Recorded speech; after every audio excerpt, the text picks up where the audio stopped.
नमो अरहंताणम। चार गतियों की जब भी बात चलेगी कि इन चारों ही गतियों में दुख है, मनुष्य गति, त्र्यंच गति, देव गति, नरक गति। हम सबका ध्यान ज़्यादातर नरक गति पर जाता है कि जहाँ पर बहुत अधिक दुख हैं, इतनी अधिक भूख लगती है कि 3 लोग का अनाज खा लिया जाए फिर भी भूख समाप्त ना हो, फिर भी भोजन नहीं मिलता है। समुद्रों जितना पानी पी लिया जाए तो भी प्यास ना बुझे, लेकिन पानी नहीं मिलता है। छेदन भेदन का, काटना पीटना, तिल तिल के बराबर हमारे शरीर के नरक में टुकड़े कर दिए जाते हैं। उबाल दिया जाता है, गला दिया जाता है, जला दिया जाता है। बाहर में इतनी शीत और उष्णता है कि सुमेरु पर्वत जितना अगर लोह पिंड हो तो वह भी सर्दी गर्मी में जल जाए, गल जाए, पानी की तरह बह जाए। ऐसी सर्दी गर्मी, इतनी भूख प्यास, परस्पर में नारकियों का लड़ना मारना पीटना, अपने ही हाथ को तलवार बना करके काट दिया, किसी का गला, किसी का हाथ काट दिया, किसी के पैर काट दिए, फिर वो वापस में जुड़ते चले जाते हैं। भूख भूख प्यास प्यास चिल्लाते हैं, लेकिन कोई एक दाना देने के लिए नहीं, एक बूंद पानी पिलाने वाला जहां पर नहीं है। अत्यंत दुख दुख दुख दुख ही जहां पर है, ऐसी नरक गति, ऐसी नरक में जाने की जो आयु बंधती है वो कम से कम 10,000 वर्ष के लिए जाना होता है। कम से कम 10,000 वर्ष वहां रहने को मिले, और लंबा समय तो 33 सागर माने करोड़ों खरबों खरबों वर्षों तक वहां पर रहना, और वहां पर दुख प्राप्त होते हैं। यहाँ के दुखों के बारे में सुन कर के पढ़ कर के भी मन कांप जाता है, रोना आ जाता है।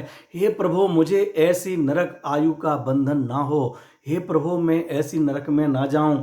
हे प्रभु, मैं आपकी पूजन करूंगा, विधान करूंगा, मेरे लिए ऐसे नरक में जाने से आप रोकना। मैं वहां जाकर के कैसे रह सकता हूं? मैं यहाँ अगर 5 मिनट के लिए लाइट चली जाती है और एसी बंद हो जाता है तो तड़प जाता हूं। अगर फ्रिज का ठंडा पानी नहीं मिलता है तो मैं जितना तवा गर्म नहीं होता, इतना गुस्से में गर्म हो जाता हूं, अपने नौकर को, पत्नी को डांट देता हूं। अगर भोजन का समय मेरा 10 बजे है और 10:05 पर अगर थाली ना लगे तो मैं तूफान मचा देता हूं। मेरे से भूखा नहीं रहा जाता है, मेरे से प्यासा नहीं रहा जाता है, मैं अकेला नहीं रह सकता हूं। मुझे मित्र मंडली चाहिए, और वहां तो शत्रु ही शत्रु। सर्दियों में हम हीटर लगा करके रहते हैं, और वहां इतनी सर्दी और कोई एक कपड़ा पहनने को नहीं मिलता है। यहां कोई सुई चुभा दे तो हमारे लिए तकलीफ होती है। वहां की जमीन को छूते ही जब जन्म लेते हैं उल्टा टपकते हैं, और वहां पर जाते हैं और भूमि को छूते ही वहां की भूमि इतनी जहरीली है, इतने कष्टकर है कि उसको मानो हजारों बिच्छू एक साथ डंक मार रहे हों, इतना कष्ट होता है। इतनी कष्टकर नरक जिसके बारे में कहा जाना, हम दूसरों को कभी कत्ल खानों के आप दृश्य देखें तो लगेगा कैसे काट दिया गया है। कोई एक्सीडेंट में पड़ा हुआ पशु सड़क पर हो, कैसे तड़प रहा है। कोई मनुष्य हो, आज के इस तूफान में देखें, कोरोना की बीमारी में देखें, उनके जो कष्ट दिखाई देते हैं, इन कष्टों से कई गुना अधिक कष्ट नरक में जीव भोगता है, और वो भी कम से कम 10,000 वर्ष तक। कौन सा भगवान हमारे ऊपर नाराज हो जाता होगा जो हमें उठा करके नरक में फेंक देता है? कौन से इंद्र आदि हमारे ऊपर गुस्सा करते होंगे जिन्होंने उठा करके हमको नरक में भेजा होगा? अरे भाई, कोई भगवान या देव या राक्षस हमें जबरदस्ती नरक भेजने वाले नहीं हैं। ये नरक की आयु का आश्रय बंध हम अपने परिणामों से करते हैं।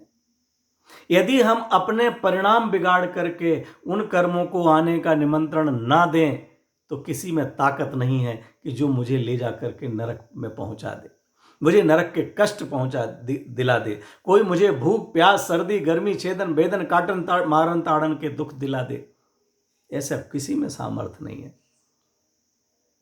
वो कौन से परिणाम हैं जिन परिणामों के कारण मैं अपने ही भाव, अपने ही विचार, अपने ही परिणाम के कारण नरक में चला जाता हूं? माने मैं ही रिजर्वेशन कराने वाला हूं नरक का। मैं क्यों कराऊं? गया तो मैं अनंत बार हूं। इसका मतलब है हमें उस किन परिणामों से वहां का रिजर्वेशन होता है उसका पता नहीं है। जिनवाणी हमें उसका ज्ञान कराती है। आचार्य भगवंत कहते हैं, बहुत आरंभ और बहुत परिग्रह का जो भाव है वह नरक ले जाने वाला है। मित्रों ध्यान देना, इसके पहले मैंने जो ज्योतिष संबंधी बात की थी उसमें बहुत संक्षेप में बात थी। अब हम थोड़ा उसका विस्तार में चर्चा कर रहे हैं। बहुत आरंभ और बहुत परिग्रह, ध्यान देना, बहुत आरंभ और बहुत परिग्रह हो तो नरक जाएंगे ऐसा नहीं। बहुत आरंभ और बहुत परिग्रह का भाव, कदाचित हमारे पास परिग्रह कम हो, यह भी हो सकता है कि हम आरंभ क्रिया कम करते हुए दिखाई दें, लेकिन वह हमारे भाव निरंतर चलते हैं, वह ही हमें नरक ले जाने वाले भाव हैं। जो हिंसादिमय प्रवृत्ति होती है, जो कार्य करते हुए हिंसा होती है, ऐसे कार्यों को करना वो आरंभ है। और परवस्तु, निज आत्मा को छोड़ करके परवस्तु, मकान, दुकान, सोना चांदी, पैसा, फैक्ट्री, शेयर, मोबाइल, गाड़ी, बंगला, मित्र मंडली, परिवार, ग्राम, नगर, देश, फ्लैट इत्यादि, ये सब मेरे हैं, ये सब मेरे हैं, ये मेरे पने की मान्यता, यह परिग्रह कहलाती है।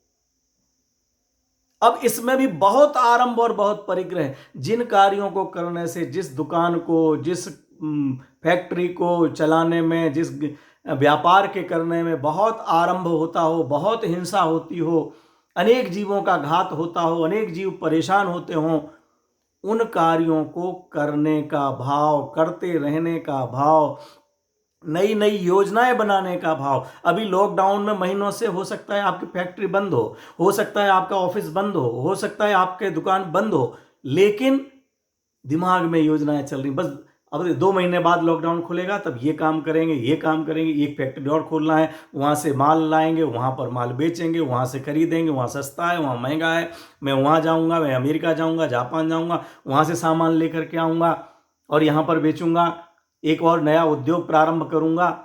यह जो भाव हैं ये बहुत आरंभ के भाव हैं।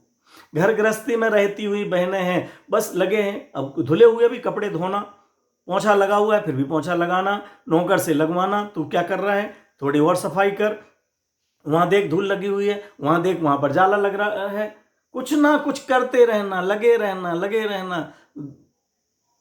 ये आरंभ की क्रिया। हमको लगता है ऐसा?